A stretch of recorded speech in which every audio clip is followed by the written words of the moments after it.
자, 우리 이제 하나님 말씀 보시겠습니다. 요한계시록 3장 1절부터 6절까지 말씀입니다. 우리 함께 합독하시도록 하겠습니다. 사대 교회의 사자에게 편지하라. 하나님의 일곱 영과 일곱 뼈를 가지신 이가 이르시되 내가 내 행위를 아노니 내가 살았다는 이름은 가졌으나 죽은 자로다. 너는 일깨워 그 남은 바 죽게 된 것을 굳건하게 하라. 내 하나님 앞에 내 행위에 온전한 것을 찾지 못하였노니 그러므로 내가 어떻게 받았으며 어떻게 들었는지 생각하고 지켜 회개하라. 만일 일깨지 아니하면 내가 도둑같이 이르리니 어느 때에 내게 이르는지 내가 알지 못하리라. 그러나 사대에 그 옷을 더럽히지 아니한 자 몇 명이 내게 있어 흰옷을 입고 나와 함께 다니리니 그들은 합당한 자인 연고라. 이기는 자는 이와 같이 흰옷을 입을 것이요 내가 그 이름을 생명책에서 결코 지우지 아니하고 그 이름을 내 아버지 앞과 그의 천사들 앞에서 시인하리라. 귀 있는 자는 성령이 교회들에게 하시는 말씀을 들을지어다. 아멘. 우리 이제 축복의 시간을 갖도록 하겠습니다. 하나님은 당신을 최고로 사랑하십니다. 하나님은 나도 최고로 사랑하십니다. 나도 하나님을 최고로 사랑합니다. 아멘. 호미로 막을 것을 가리로 막는다, 이런 이야기가 있죠. 무슨 이야기? 이게 무슨 이야기일까요? 어떤 작은 문제가 생겼을 때 이 문제를 쏙 해결하지 않게 되면 이 문제가 나중에 커져서 이제 해결하기가 어려워진다라고 하는 그런 이야기죠. 미국의 그 보험회사 책임자로 있던 하인리라는 사람이 이 산업재해에 사건이 일어나는 것을 분석을 해봤더니 일정한 법칙이 있더라는 거예요.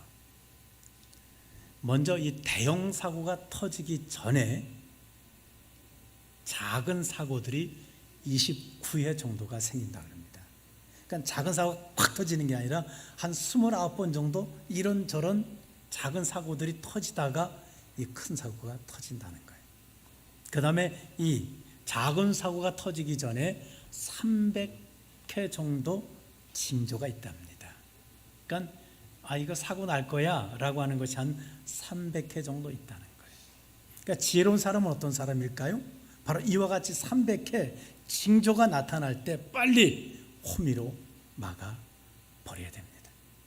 근데 이걸 안 막고 미루다 보면 어떻게 될까요? 그때는 이제 가래로 막아야 될 큰일이 있어지게 되고, 이때도 안 막는다 그러면 이제는 돌이킬 수 없는 큰 어려움을 만나게 되는 것입니다. 근데 우리의 믿음의 삶도 마찬가지예요.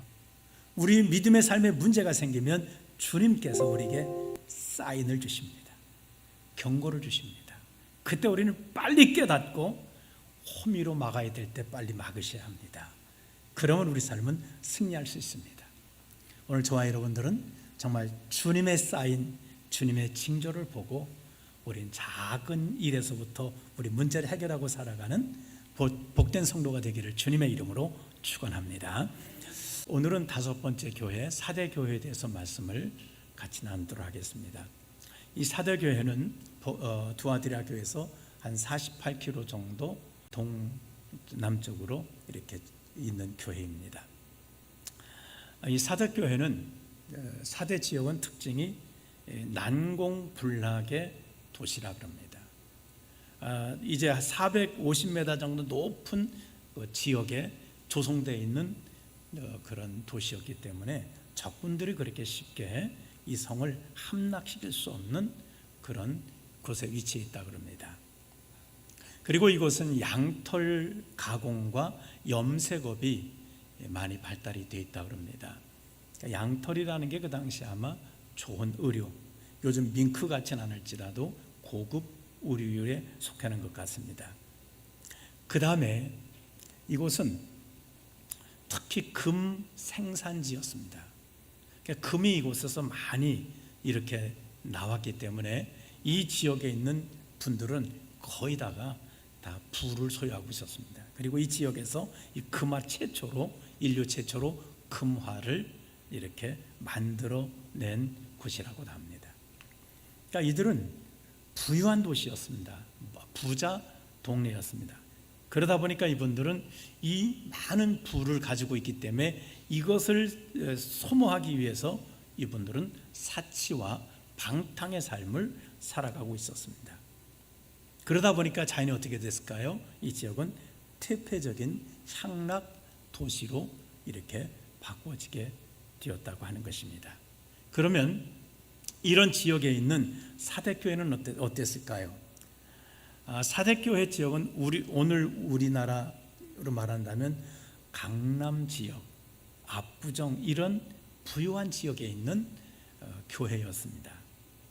그러다 보니까 이 교회는 부촌에 있기 때문에 대형 교회들입니다. 좋은 건물로 또 많은 사람들이 있는 대형 교회의 성격을 띠고 있었습니다. 이것은 성도들도 많습니다. 건물도 잘 지어져 있고 또 부자들이 있으니까 어떨까요? 재정도 헌금도 많이 하기 때문에 아주 부유한 그런 교회였습니다.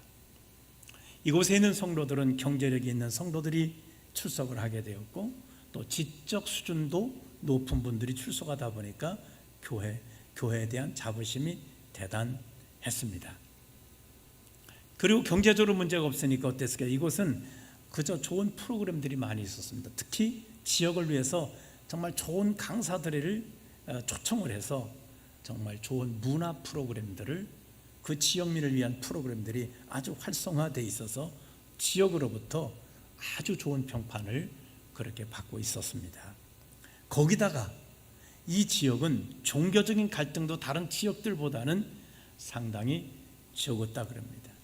그리고 이곳은 아까 말씀드린 아주 높은 450면 높은 지역이기 때문에 전쟁에 대한 불안함도 없어요. 부자들이 자기 부를 잘 지킬 수 있도록 전쟁 다른 이제 적군들이 침략해 와서 이 재물을 뺏어갈 수 있는 이런 두려움이 없는 삶 속에서 이제 살고 있었기 때문에 교회도 마찬가지였습니다. 교회도 편안한 가운데 있었습니다. 자, 이러다 보니까 교회는 어떤 상황이 되었을까요? 자랑할 만한 아주 그 모든 교회들이 그 지역의 모든 교회들이 다 부러워하는 야 정말 좋겠다 편안하지 또 핍박도 좀 적지 또 부유한 곳이지 모든 교회들이 부러워하는 그런 교회였고 또 사회로부터도 이 교회는 아주 인정받는 좋은 교회라는 평판을 받고 있었습니다. 그러면 이렇게 모든 사람들이 부러워하고 세상 사람들조차도 부럽게 보는 이런 사대교회에 대해서 주님은 어떤 평가를 내리셨을까요?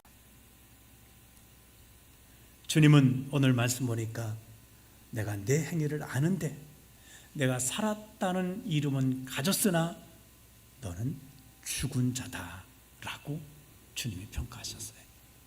사대교회는 이게 벼락맞을 일이었습니다. 모든 교회들이 부러워하고 지역 사람들도 좋게 평판하는 우리 교회가 죽었다니요.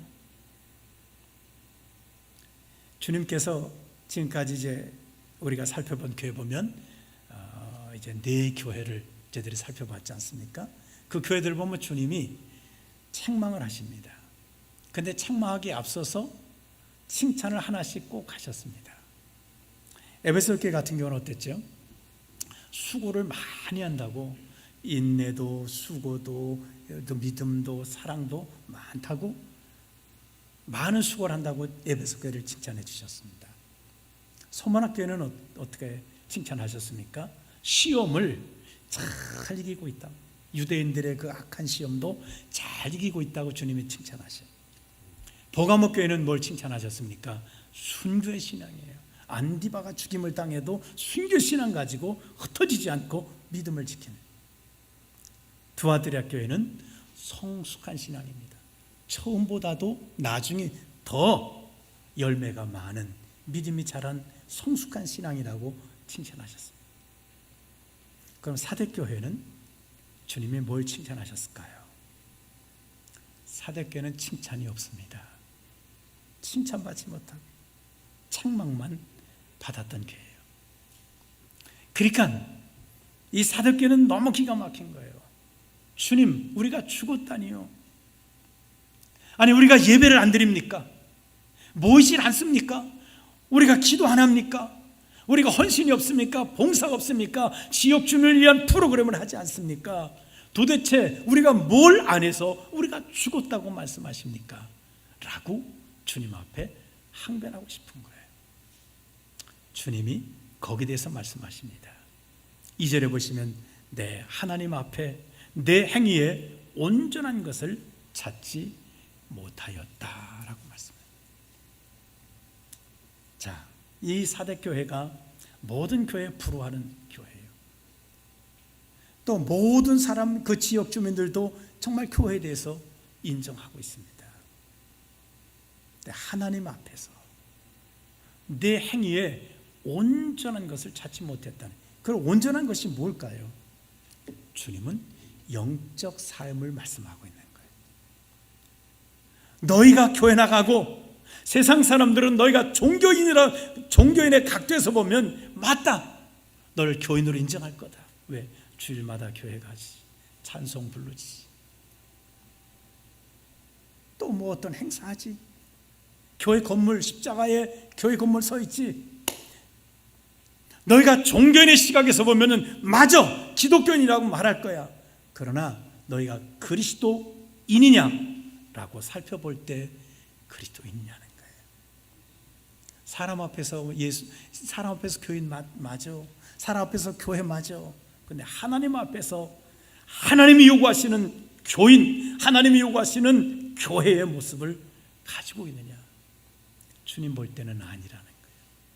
내가 온전한 걸 찾지 못했어. 네가 교인인 모습을 내가 볼 수 없어. 네가 교회인 모습을 내가 볼 수 없어 라고 말씀하고. 자, 교회는 이 땅에 왜 존재할까요? 하나님이 왜 이 교회를 세우셨을까요? 교회는 그 아들을 이 땅에 보내서 십자가에 돌아가심으로 교회가 세워졌습니다. 하나님께서는 영을 가진 사람이 영적인 하나님 앞에 나와서 영적인 삶을 살라고 교회를 세우신 겁니다. 내가 교회 올 때에 영적인 갈급함과 영적인 존재로서가 아니라 그냥 육체를 가진 사람으로 와서 육체를 가진 사람들과 그저 모임을 갖고 예수 그리스도를 만남이 없이 흩어져 버린다면 그것은 교회라고 볼 수가 없다는 거예요. 그걸 교인이라고, 그걸 신앙생활이라고 주님은 볼 수가 없다는 거예요. 그래서 그들 향해서 너희는 살았다는 이름은 가진 것 같지만 죽었다라고 말씀하고 있습니다. 사도교회는 많은 칭찬을 받은 교회라고 말씀드렸지 않습니까? 세상으로부터도, 또 다른 사람들이 불화하는 교회예요. 그러나 예수님께서는 하나님 앞에서 너희 자신을 살펴보면 칭찬할 것이 아무것도 없다, 온전한 것이 없다는 거죠. 그래서 오늘 말씀하십니다. 일깨워라. 일깨워란 말이 야, 정신 차려라, 깨어나란 말입니다. 야, 정신 차려라. 지금 정신 차려야 된다는 거예요. 깨어나야 된다는 거예요. 영적으로 너희들은 잠들어 있다는 거예요. 다행스러운 것은 너희가 죽은 자라고 말씀하셨지만 그 다음 구절이 소망이 있는 것이 남은 바 죽게 된 것을, 그러니까 완벽히 죽진 않고 호미로 막을 만하게 지금 기회가 있다는 거예요. 이 때를 놓치게 되면 이제는 해결할 수 없는 것입니다. 자, 사대교회에 나타난 주님은 어떤 모습으로 나타나셨을까요? 사대교회에 필요한 모습으로 나타나셨어요. 하나님의 7 영을 가지셨다는 거예요. 본래 7이라는 숫자가 성경에서는 완전한 수라고 말해요. 충만한 수라고 말해요. 그러니까 7 영, 하나님의 영을 충만하게 가지고 계신 분이라. 지금 사대교회는 뭐가 필요하냐? 다른 게 필요한 게 아니라 하나님의 영, 성령의 충만함이 다시금 회복되는 것이 필요하다는 거예요. 그러니까 주님은 하나님의 충만한 영을 가지고 계신 분으로 나타나셨어요. 그리고 일곱 뼈는 교회를 가지고 계시다는 말은 무슨 말이겠습니까? 교회의 주인 되시고 교회의 머리가 되신다. 지금 사도교회에 필요한 것은 예수님이 그들의 주인 되시는 게 필요한 거예요. 그들이 주인이 아니라 예수님의 주인 되셔서 우리가 지금 하는 일이 맞습니까? 라고 물어볼 수 있는 그 주님이 그들에게 필요하다는 거예요. 그러므로 지금 사대교회는 영적 삶이 회복되어야 된다는 거죠. 고린도전서 12장 3절에 보면 우리 믿음의 시작이 성령으로부터 시작됐다고 말합니다. 성령으로 아니하고는 예수님을 주시라고 할 수가 없다는 거예요. 저와 여러분이 예수님을 주라고 고백할 수 있었던 것은 여러 상황이 있다 할지라도 성령의 역사가 있었기 때문입니다. 그러면 성령의 역사로 우리가 예수님을 주님으로 모시고 구원받은 자의 삶을 살았다면 그 다음에는 어떻게 살아가야 되겠습니까? 성령으로 살아가야 된다는. 갈라디아서 교회는 바울이 책망했습니다. 너희가 이같이 어리석으냐? 성령으로 시작했다가 이제는 육체로 마치겠느냐? 자, 성령으로 시작했으면 성령으로 진행해야 되는데 성령으로 시작했다 성령을 놓쳐버리면 육체로 마치고 만다는 것입니다.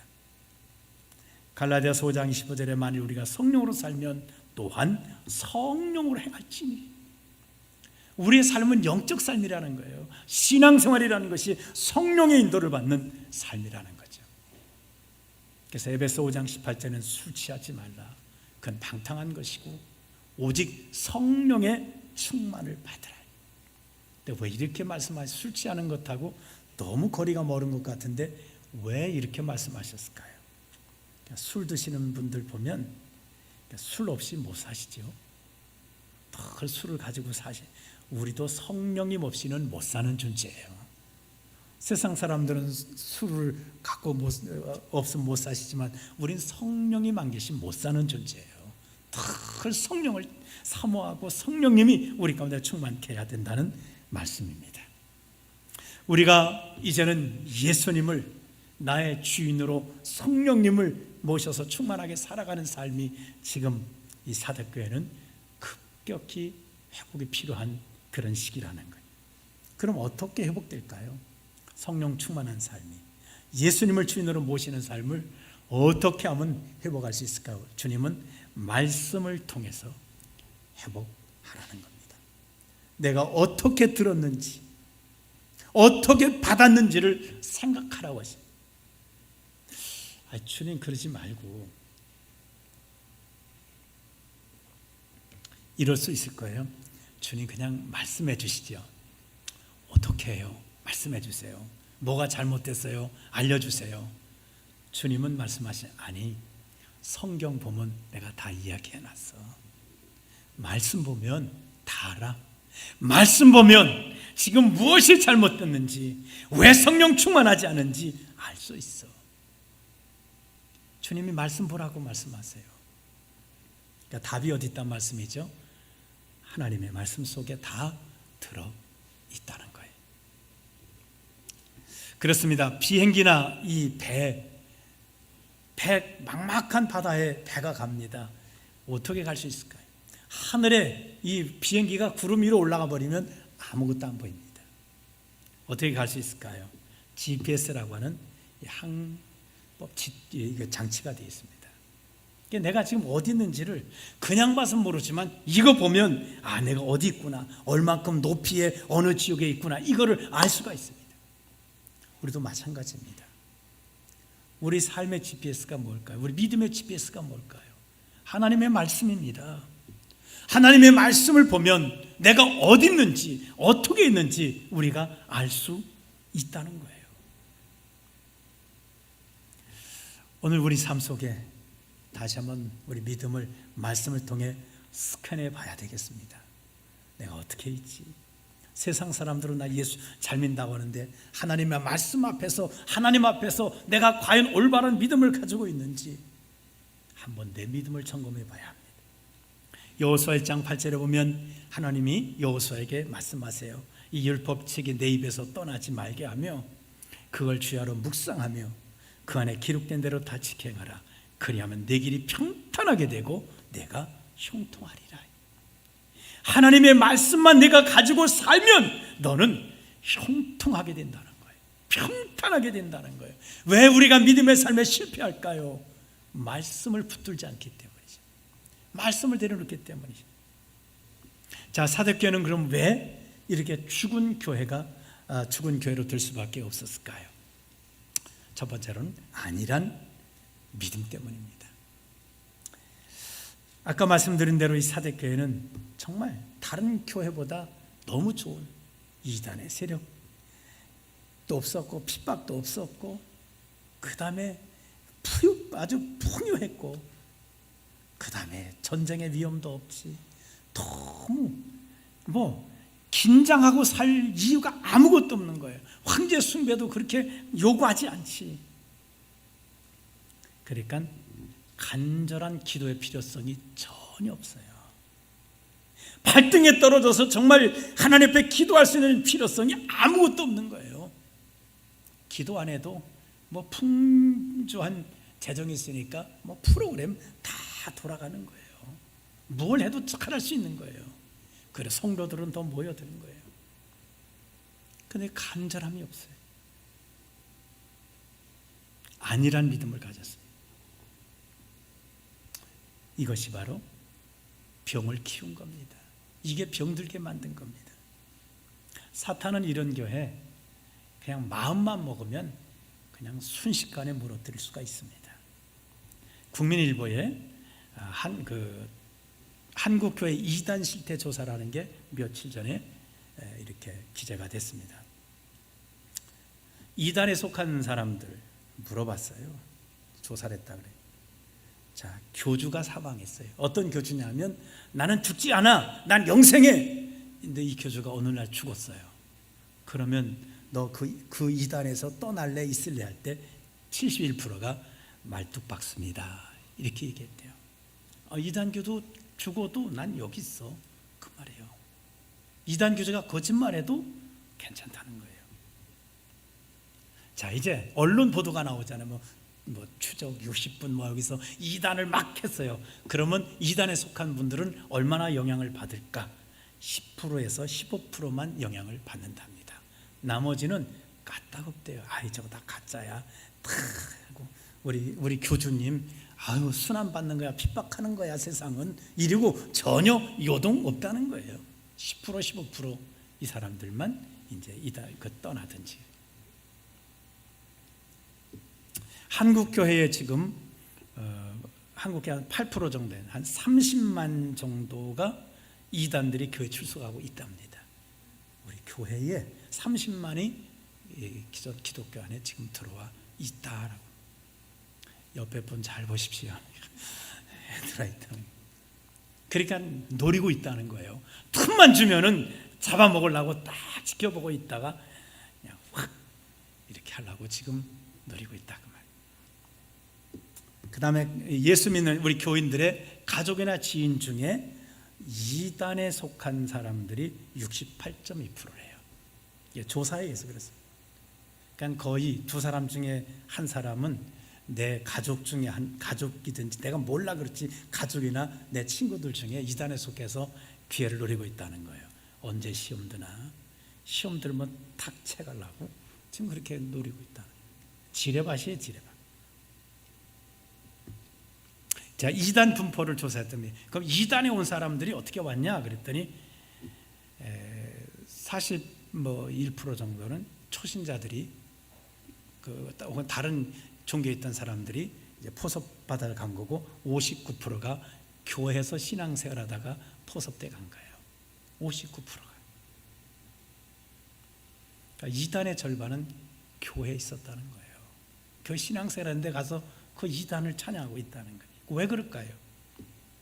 이단 교리에 대해서 물어봤어요. 이단 교리를 기당리가 뭔지 구체적으로 알고 있냐 할 때 47.7%만 알고 있고 나머지는 모르고 있다는 거예요. 이단이 뭔지도 모르고 있다는 거예요. 그러니까 결국 뭘까요? 여기 갔던 사람들, 이 몰랐던 사람들이 이단 분포 간 거예요. 몰라서 간 거예요. 뭘 몰랐을까요? 말씀을 몰랐어요. 자, 이단에 빠지면 이렇습니다. 그럼 생각해 보세요. 물론 59%가 교회에서 신앙생활하다가 이단으로 갔는데 교주가 죽어도 71%는 거기 있겠다고 한다는 거예요. 이게 뭘 말씀하죠? 빠지면 못 나온다는 거예요. 저와 여러분도 빠지면 안 빠지니까 그렇지, 안 빠질 수 있도록 믿음이 있으니까 그렇지, 빠지면 못 나온다는 거예요. 이단은 세상의 나쁜 것과 똑같아요. 좋은 것들은 이게 하다가도 못해요. 교회도 나오다 시험 들면 목사님 싫어하고 안 나올 수 있어요. 이단은 그렇게 못해요. 왜 그런지 아십니까? 마약에 중독되면 마약을 끊을 수 있습니까? 못 끊어요. 내가 어디 다른 데가 좋은 일 하는 것은 기분 나쁘면 끊어버릴 수 있지만 마약 중독되면 못 끊습니다. 술, 알코올 중독되면 절대로 못 끊습니다. 노름 중독되면 못 끊습니다. 이단은, 우리 믿음 생활은 방황할 수 있지만 이단은 절대로 이렇게 끊을 수 없도록 이렇게 된다는 거예요.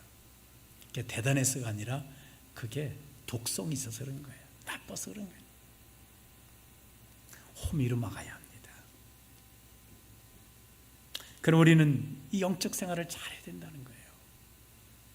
자, 그리고 이들은 이제 안일한 믿음과 더불어서 우리가 정말 영적 삶을 사는, 우리가 추구할 영적 생활은 무엇이겠습니까? 갈라디아서 4장 19절에 보면 나의 자녀들아 너희 속에 그리스도의 형상이 이루기까지 다시 너를 위해서 해산하는 수고를 한다. 바울은 그 성도들의 마음속에 이 그리스도의 형상이 이루어지지 않으니까 이단에 빠지고 세상으로 간다는 거예요. 저와 여러분도 마찬가지입니다. 내 안에 그리스도의 형상이 이루어져야 됩니다. 예수님의 형상이 이루어지면 우리는 이단에 빠질 수가 없어요. 세속에 빠질 수가 없습니다. 그리고 그리스도의 형상이 이루게 되면 우리 속에는 성령의 열매 맺는 삶을 살아갈 수 있어요. 이게 우리에게 필요한 거예요. 그래서 예수 믿는다고 우리가 교회만 왔다 갔다 하는 게 아니라 내 삶 속에 성령이 함께 계셔서 나에게 사랑과 희락과 화평과 오래 참음과 자비와 양성과 충성과 온유와 절제의 열매들이 내 삶 속에서 나타나는 것을 우리가 봐야 됩니다. 주님이 나와 함께 계시는구나.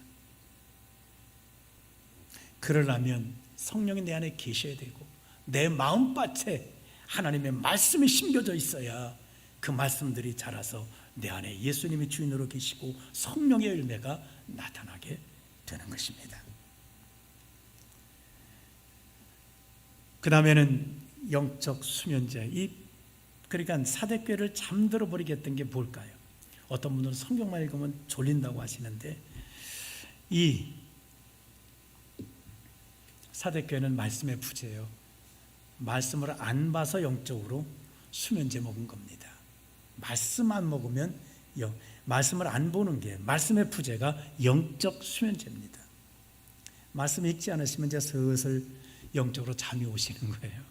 믿음이 슬슬 성령님이 소멸되어지고 우리 삶이 점점 세속화되는 것입니다. 성경은 뭐라고 말씀하십니까? 예수를 따라가라, 예수를 닮아라, 예수님과 동행하라고 말씀하세요. 우리가 말씀을 읽으면 그럼 우리가 이 영적인 잠에서 깨어나게 됩니다.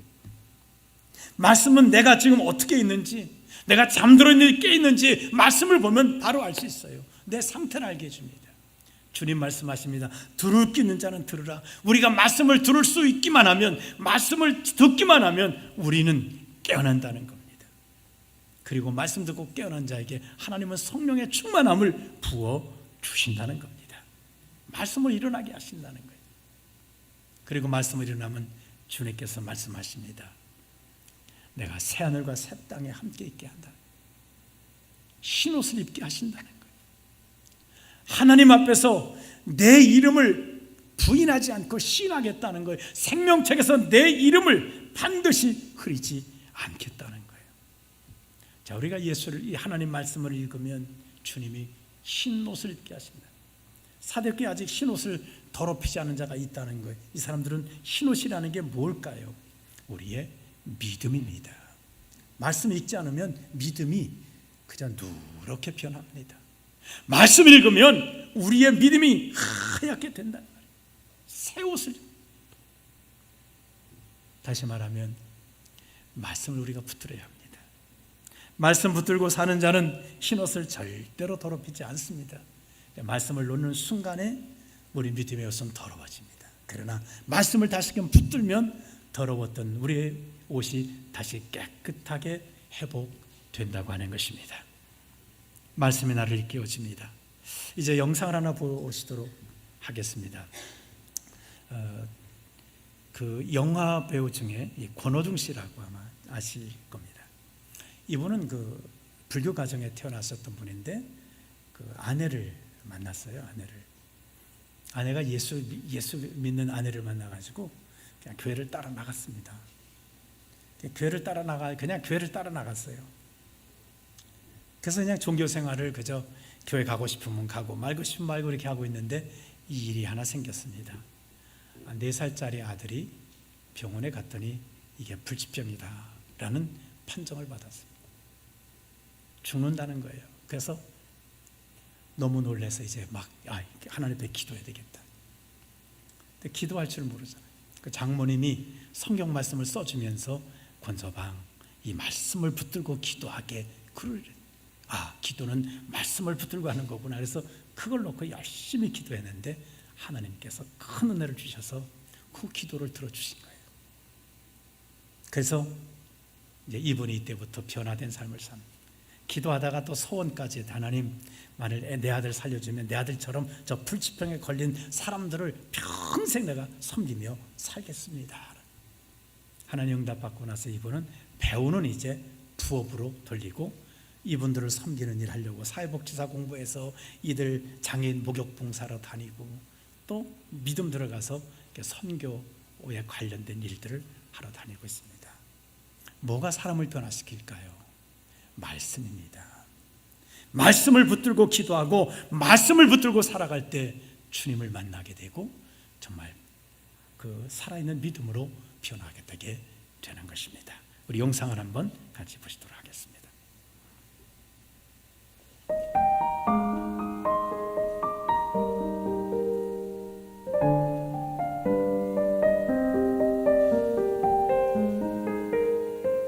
저희 부모님 집은 불교 집안입니다. 저도 불교였고요. 제 와이프를 만났는데 제 와이프는 저희 집이랑 전혀 반대 집안이에요. 완전 크리스천 집안이고 장모님, 권사님 계시고 그리고 워낙 모태신앙이고 그래서 시대건 결혼을 했습니다. 목사님 주례로 결혼을 했습니다.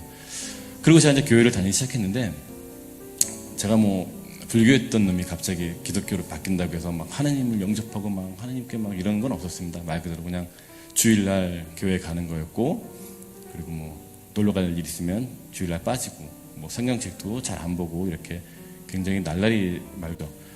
그런 와중에 이제 제가 하나님한테 굉장히 이제 하나님을 만나게 된 이유는 제 아들을 통해였습니다. 4살 때 열이 났습니다. 갑자기 주일날.